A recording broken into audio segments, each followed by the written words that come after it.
Hi there BookTube, it's Eleanor here, and today I'm going to be doing a review of Fun Science by Charlie McDonnell.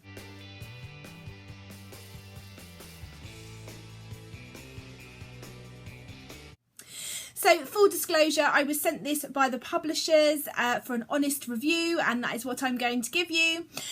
When I was offered this by the publisher, I wasn't sure if it was one that I would take. I have really bad memories of science at school. I had to take science. I took double science, which meant that you took 2 exams and you got 2 grades for it at GCSE. And I wasn't very scientifically minded, and I just didn't enjoy it. I found it quite boring. I didn't really understand the concepts, and therefore I wasn't engaged and wanting to find out more. And I always just thought, well, science isn't for me. You know, it's just one of those things like history. Science just isn't for me. And as it turns out, science might be for me. And as I'm older now, I don't have to do it. It's something that I've become more interested in. But I really need to start from the basics, and there needs to be a way of engaging me in it, because often I think science is quite dry and it doesn't appeal, especially to the younger audience. Now, I'm a bit older than what would be classed as a younger audience, but especially sort of teenagers and early 20s, I think science should be engaging and fun, and to be able to find a way to do that and to pull it off is really clever.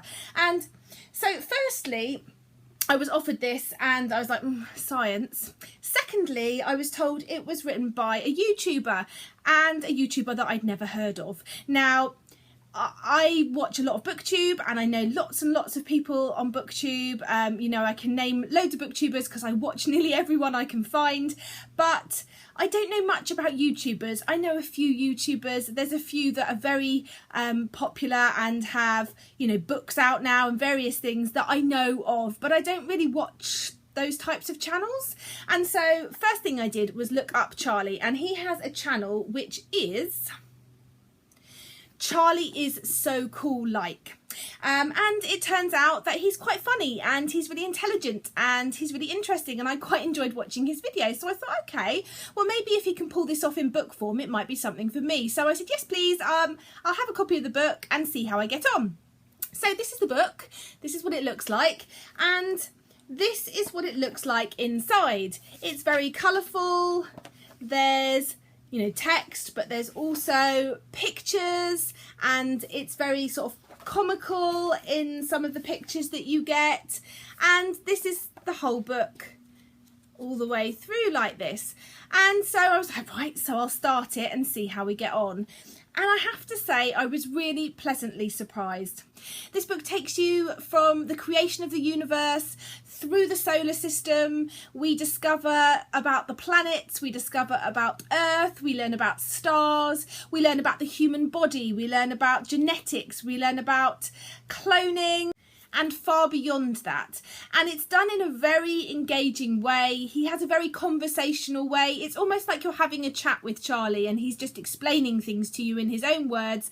And he's very good at that. He's very good at making a complex subject very engaging and very simple to understand. So one big thing that I learned from this is that the Big Bang actually wasn't a Big Bang. It was an expansion that started as the singularity. Now, if you want to know more about that, you'll have to read it. I really enjoyed his section on dinosaurs. I found it really interesting that the dinosaurs' key to survival was great posture. Because they stood up straight and their legs were perpendicular to their bodies, it meant that they could run faster, which meant that survival of the fittest meant that they could run away the quickest. It's just full of facts like that and things that I found interesting, little sort of anecdotes and stories, and you really, like I say, feel like you're having a chat with someone. Now, what I wanted to do is I've marked a part in this that I found really interesting, and what I wanted to do was to read it to you so that you can get an idea of Charlie's language and how the book is written. So it's a slightly longer bit than I was planning, but I just thought it was really interesting, so I hope that you enjoy this too. This is from Chapter 1, Part 8, Our Place in the Universe, and it's entitled The Fermi Paradox. First off, we can pretty much dismiss the idea of meeting life from outside our local group of galaxies. They're simply too far away. If we're to believe the law of physics, which we probably should, then nothing can travel faster than the speed of light. So it'd take aliens a long, long time to reach us. There are about 20 billion stars similar to our sun in the galaxy, and estimates suggest that 1 in 5 of those stars have a potential habitable Earth-like planet orbiting them. Even if we're super conservative and say that only 0.1% of those planets have life, there would still be 1 million planets with life in our galaxy. Those are some good odds. But wait, there's more. Human beings have actually started relatively late in the game. The Milky Way's been around for 13.2 billion years, but Earth has only been around for 4.5 billion. Our best estimates say that conditions in the Milky Way could have harboured life about 2 billion years into its lifespan, which leaves 6.7 billion years before Earth even existed, in which life could have started. Not only that, but currently we think that an intelligent life form capable of space travel would need just a measly 2 million years to conquer the entire galaxy. With all that in mind, we should have seen or at least heard from one civilization by now, right? So why the cold shoulder? This is the Fermi Paradox, or as I like to call it, why aren't the aliens here yet paradox. It's possible that life at our own level is way trickier to get to than we think. Maybe the galaxy has only just gotten to the stage where it can harbour life, or maybe the circumstances needed for life to exist are much more complicated than we imagine. In this instance, we might just be the first ever civilization. Or just maybe all life eventually finds its way to the point we're at now, but has trouble getting any further. There could be some ceiling that nobody ever gets past, e.g. war, or some unseen technological catastrophe, or maybe there's just some super intelligent race that runs around destroying any other potential life forms before they get a chance to grow. Maybe we're just too primitive for anyone to even care about us yet, or even notice us. We might just seem insignificant enough that there's no point in even bothering to make contact. I think the scariest scenario is that we might just simply be alone. Maybe throughout the entire universe there has just been one instance of intelligent life and it's us. We're the whole thing. Yes, we definitely have to feel special then, but we'd also have to take that responsibility seriously. If there's nobody else around to conquer the universe, then we should probably get started. Our Galactic Ambassadors. Even if other life forms haven't bothered or been able to make contact with us yet, we can at least be rest assured that we're reaching out to them. First up, we have 2 spacecrafts currently venturing out of our solar system, Pioneer 10 and Pioneer 11. These were the first ships to ever visit the solar system's gas giants, Jupiter and Saturn, and they're still on a mission to be our representatives. Remember that chap Carl Sagan who said, "We're a way for the cosmos to know itself," which I quoted at the start of this chapter? Well, aside from being one of the greatest scientific communicators in history, he also worked on these Pioneer spacecrafts. He orchestrated the mounting of plaques on both the Pioneer 10 and 11, each depicting an image of a man, a woman and a spacecraft by scale, for scale.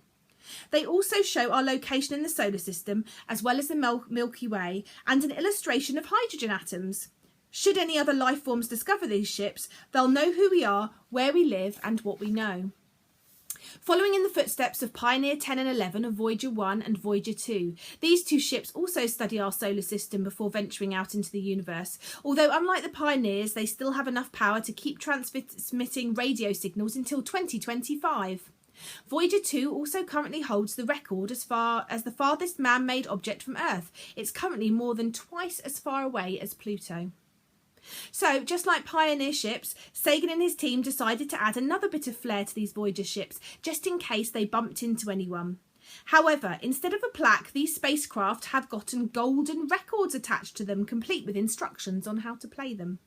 On these discs are greetings in 5 different languages, some sounds of Earth, such as various animals, vehicles, weather, even the sound of a kiss, a mother with her child, and the sound of brainwaves from Anne Druyan, Carl Sagan's widow. There's a 90-minute section of music from Earth with tracks from all around the world, Bach, Mozart, Beethoven and other traditional songs from different cultures. They almost had the Beatles on there too with their song Here Comes the Sun, but their record label apparently declined, and due to copyright reasons.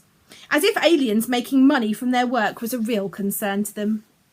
There's lots of photos on it too. My favourite are probably the images that demonstrate how humans lick, eat and drink. Just imagine how weird it would be for some photo of a lady licking an ice cream to be an alien's introduction to humanity. To be honest, the chances of this record ever being intercepted by an alien race are so slim that you could almost consider this effort futile. But that's honestly one of my favourite things about it, the fact that we did it anyway. Out there in the universe is a time capsule, a snapshot of our world and of humanity. It's a personal gesture and a very human one at that, to say, "We're here, universe! Nice to meet you!" If we really are a way for the cosmos to know itself, what better way to get to know the universe than by saying, "Hello!" So I hope you enjoyed that, and I think that gives you a little bit of an idea about this book, and I have to say I really enjoyed it. It's definitely one that I'm going to reread. There's definitely bits in there that I'm really interested in, that I want to sort of go over again and read in more depth and maybe do my own research now that I'm sort of hooked on various things. But I really enjoyed this one. If you're interested in science, you're interested in finding out about things, you're interested in something that's readable, perhaps you felt that science has been something that you've not enjoyed before, then I definitely recommend this, and recommend giving it a go, and definitely check out his channel as well, because that will give you an idea of how he speaks, his personality, and he makes some fun sciencey type videos on his channel as well. So I gave this one 4 stars, and it's a definite thumbs up for me, and it's really got me a bit more excited about science, so yay. Anyway, that's it from me, and I'll speak to you soon. Bye for now, BookTube.